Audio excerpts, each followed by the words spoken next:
লাইফের first time আলুর দম খেয়ে সবার একদমই খারাপ একটা অবস্থা হয়ে গিয়েছিল। এত পরিমাণে জাল হয়েছিল যার কারণে আমাদের সবারই চিনি খেতে হয়েছিল।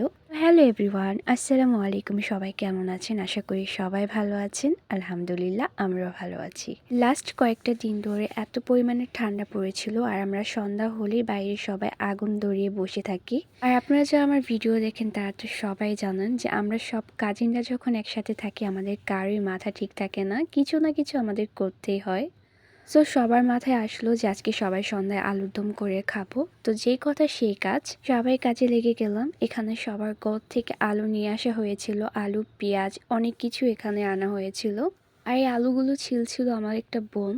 প্রথম অবস্থায় আমরা কয়েকজন কাজিন ছিলাম, তারপরে তো মানুষ বাড়তেই ছিল, অনেক মানুষ হয়ে গিয়েছিল। আর এমনি তো আমরা সবাই যদি ছোটখাটো পিকনিকও করতে চাই অনেক মানুষ হয়ে যায়, বিকজ আমার চাচি কাকি সবাই খুবই বেশি ফ্রেন্ডলি, তারাও আমাদের সাথে খেলতে চায়। আর আমরা সবাই যখন একসাথে হই আমাদের অনেক বেশি গল্প টল্প থাকে। আর এগুলো করতে করতে আমাদের অলমোস্ট আলু কাটাকাটি শেষ করে আলুগুলোকে খুব ভালো করে পরিষ্কার করে দইও নিয়ে আসি। আর এখানে আমরা রান্না করার জন্য বিশাল বড় একটা পাতিল বসিয়ে দিয়েছিলাম। আর রান্নাটা হচ্ছিল মাটির চুলায়, বিকজ এখানে অনেক বড় একটা পাতিল ছিল, যা গ্যাসে রান্না করা চাইতে মাটির চুলায় রান্না করলে অনেক ভালো হবে। আর রান্নাটা আমরা সব কাজিনরা মিলেই করছিলাম। আর রান্নাতে আমরা সরিষার তেল আর সয়াবিন তেল দুটোটা একসাথে মিক্স করে রান্না করছিলাম। রান্নাটা ফোনের টর্চ অন করে রান্না করা হচ্ছিল, কারণ কারেন্ট ছিল না, তাই আমরা সবাই লাইট টাইট ধরে তারপর রান্না করছিলাম।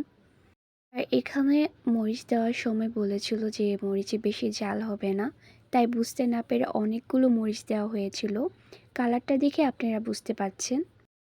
আর কে কে আলুর দমে আপনারা ম্যাগি মশলার প্যাকেট দেন আমি জানি না, বাট আমরা সবাই দিয়েছিলাম। আর আলুর দমে একটা ম্যাগি মশলার প্যাকেট দিয়ে দেখতে পারেন, খুব ভালো একটা স্মেল আসে। আর এই পর্যায়ে আমাদের রান্না বান্না কমপ্লিট, তাই বড় একটা বলের ভিতরেই আলুর দমগুলো ঢেলে নিচ্ছিল, কারণ এখানে অনেকগুলো আলু ছিল। আলুর কালারটা দেখে হয়তো বা বুঝতেই পারছেন যে এখানে কত পরিমাণের মরিচ দেওয়া হয়েছিল। আমাদের কারোরই ধারণা ছিল না, আমরা যখন সবাই খাওয়া স্টার্ট করেছিলাম তখন সবাই একদম মাথা নষ্ট হয়ে গিয়েছিল।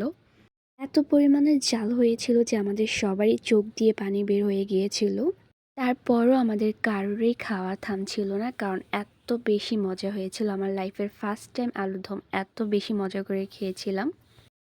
আর ইদানিং এত পরিমাণের অলস হয়ে গিয়েছি যা বলার বাইরে। এই ভিডিওটা আরো কয়েকদিন আগেই করে রেখেছিলাম, ভয়েস দিতে একদমই ইচ্ছে হচ্ছিল না, তাই ভিডিওটা লেট করেই আপলোড করলাম। লাস্টে অনেকগুলো মশলাও বেশি হয়ে গিয়েছিল, তারপর আমরা মুড়ি মিক্স করে খাচ্ছিলাম, তখন আরো বেশি ভালো লাগছিল আমাদের কাছে। খাওয়া দাওয়া শেষ করে আমাদের জাল যেন আরো বেশি বেড়ে গিয়েছিল, তারপর সবাই চিনি খেয়ে জাল কমাচ্ছিলাম। এটাই ছিল আমার আজকের ভিডিও। সবাই ভালো থাকবেন, আল্লাহ হাফেজ সবাইকে।